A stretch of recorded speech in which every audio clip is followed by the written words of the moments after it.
చతురమైన ఒకే ఒక్క ముఖంతో ప్రపంచం అనేది సత్యం కాదు అని సిద్ధాంతం చేసి ఔపనిషదమైన సిద్ధాంతం, వారి సిద్ధాంతం కాదు. భగవత్పాద శంకరుడు ఏది చెప్పినా నత్విదం శాంకరం మతం, ఇది శంకర మతం కాదు, ఇది ఔపనిషదం మతం, ఉపనిషత్తు చేత తెలియబడినటువంటి మతంని చెప్పారు. అలాగే ప్రపంచ చతురానోపి సన్ అభోగయోగి, ఆ మహానుభావుడు భోగయోగం లేదు మహావిష్ణువులాగా, కానీ ఆ మహానుభావుడు పురుషోత్తమోపి సన్, పురుషోత్తముడు, మహావిష్ణువుని పురుషోత్తముడు అంటారు. భగవత్పాద శంకరుడు కూడా పురుషేషు ఉత్తమ, అందుకో పురుషోత్తముడు.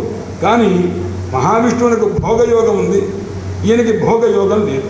అంటే శేషశాయి అని ఒక అర్థము, వైభవం కలవారు అని ఒక అర్థం. అనంగజేతాపి అవిరూప దర్శన, పరమేశ్వరుడు అంటే అనంగజేతాప్యవిరూప దర్శన.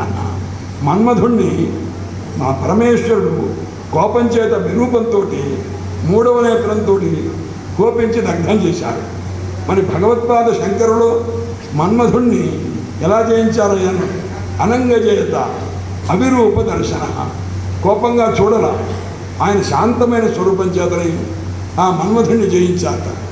అందువల్ల జయత్యపూర్వో జగదద్వయీ గురు అని ఆ లోకంలో అద్వైత సిద్ధాంత వ్యవస్థాపన చేసి షణ్మత స్థాపనం చేసినటువంటి భగవత్పాద శంకరుడు జయించుగాక అని విద్యారణ్య స్వామి వారు కూడా ఇలా అనేక మంది చెప్పారన్నమాట.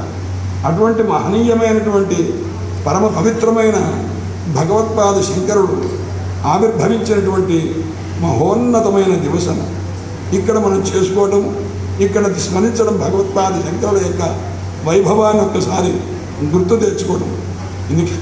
ఎందుకంటే ఈ భగవత్పాద శంకరుడు ఆవిర్భవించిన సమయంలో ఏమైందయ్యా అన్న, అద్వైతవాది విపరీత మతావలంబి హస్తాగ్రవృత్తి వరపుస్తకమప్యకస్మాత్ ఉచ్చై పపాత జహసు శృతిమస్తకాని శ్రీ వ్యాసచిత్తగమనం వికచీబభూవ అని అన్నారు. అంటే శంకర విజయంలో ఉన్న శ్లోకం ఇది. అద్వైతవాది భగవత్పాదులు వారు ఆవిర్భవించారు.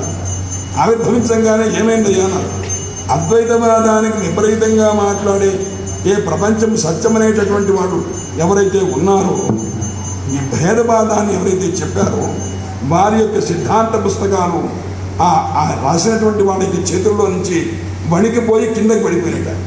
అద్వైతవాది విపరీత మత అవలంబి హస్తాగ్రవర్తి, వాళ్ళ చేతులు, ఆ ఆచార్యుల చేతుల్లో ఉన్న వరపుస్తకం అవి గొప్పదే పుస్తకం.